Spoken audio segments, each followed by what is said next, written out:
नमस्कार दोस्तों, मैं हूं हर्षित सिंह, फार्मासिस्ट और ड्रग कंसल्टेंट। आपका एक बार फिर से स्वागत है शिवनीता टीवी के इस वीडियो में। दोस्तों, उत्तर प्रदेश में चुनाव था, चुनावी नतीजा आया। उसी चुनाव में रैली में एक भाई साहब प्रचार कर रहे थे और उनको चोट लग गया, पैर में बहुत गंभीर चोट लग गई। मेरे पास आए, मैंने उन्हें दवाई दी और उनका एक इनोसेंट सा क्वेश्चन था कि भाई साहब दर्द मेरे पैर में था, मैंने दवाई मुँह से खाई, मैं ठीक कैसे हो गया। मतलब वो कहना चाहते थे कि दवा उन्होंने खाई तो दवा काम किस प्रकार से करती है। आज की वीडियो में मैं वही बताने वाला हूं कि कोई भी दवा आप जब खाते हैं तो वो आपके शरीर में काम किस प्रकार से करती है, वो पूरा प्रोसीजर क्या होता है। ये वीडियो पूरा देखें, ये वीडियो अंत तक देखें। ये वीडियो आपके लिए काफ़ी ज़्यादा इन्फॉर्मेटिव हो सकती है। दोस्तों देखिए, कौन सी दवा काम किस प्रकार से करती है उस पर डिपेंड करता है कि आप किस फॉर्म से दवा का इस्तेमाल कर रहे हैं। आप सिरप पी रहे हैं कि आप टैबलेट खा रहे हैं कि आप इंजेक्शन लगवा रहे हैं कि आप पाउडर फॉर्म में दवा का अप्लाई कर रहे हैं, आप क्रीम फॉर्म में दवा लगा रहे हैं। मैं इस वीडियो में सिर्फ बताने वाला हूं आपको कि अगर आपने कोई दवा ओरली खाई है, यानी कि आपने अगर मुंह से कोई दवा खाई है, वो सिरप पी है या टैबलेट खाई, तो वो किस प्रकार से काम करती है। पहले समझ लेते हैं कि टैबलेट किस प्रकार से काम करती है।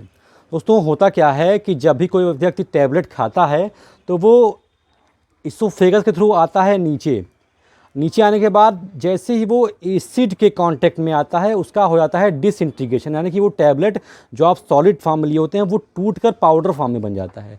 वो उसका डिसइंटीग्रेशन होता है और उसके बाद फिर वो उसके थ्रू आ जाता है आपके इंटेस्टाइन में।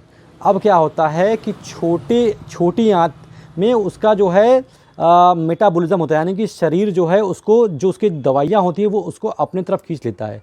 मेटाबॉलिज्म का मतलब ये होता है, मेटाबॉलिज्म पहली बात तो लीवर में होता है, तो जो दवाइयाँ होती हैं वो लीवर के थ्रू जाती हैं और उसका मेटाबॉलिज्म होता है। तब इसका मतलब ये हुआ कि जो दवाइयाँ आपने खाई थी मेटाबोलाइज होकर अब वो चली जाती हैं हार्ट के थ्रू हमारे ब्लड में। अब जब वो हमारे हार्ट के थ्रू हमारे ब्लड में गई तो जब वो ब्लड स्ट्रीम में पहुंच जाएगी, यानी कि ब्लड के धारा में पहुंच जाएगी, तो जहां पर आपको इन्फेक्शन था उस स्पेशल रिसेप्टर एक होता है हमारे शरीर में। हर एक दिक्कतों का, हर एक चीज़ों का अलग अलग रिसेप्टर था। बहुत ही आसान तरीके से समझाने की कोशिश कर रहा हूँ आपको मैं। हर एक चीज़ का अलग अलग रिसेप्टर होता है। तो वो जो आपके खून में आई, खून में आने के बाद वो जाकर रिसेप्टर से बाइंड हो जाती है।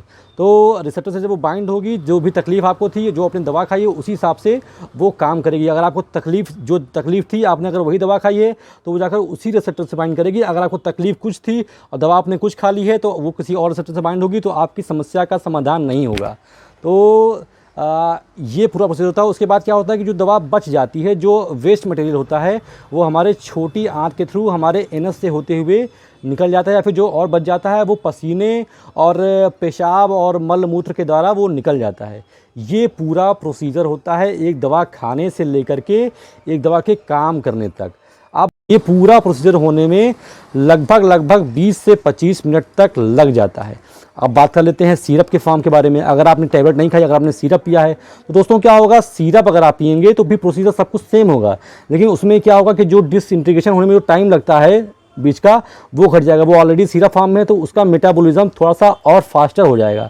यानी कि एक चीज़ और समझ लीजिए कि टैबलेट और सिरप की तुलना में सिरप ज़्यादा जल्दी काम करता है।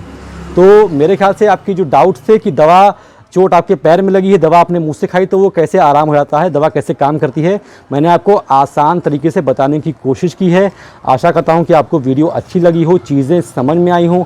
अगर आपको वीडियो अच्छी लगी तो इसे लाइक कर दें और अगर आप मेरे चैनल पर पहली बार आए हैं तो ये चैनल सब्सक्राइब करना बिल्कुल ना भूलें दोस्तों, क्योंकि मैं इस पर ऐसी ही अच्छी वीडियोज़, दवाओं संबंधी वीडियोज़ और हेल्थ संबंधी वीडियो लाने की कोशिश करता हूँ। तो अभी तक मेरे साथ इस वीडियो में बने रहने के लिए आप सभी लोगों का बहुत बहुत धन्यवाद।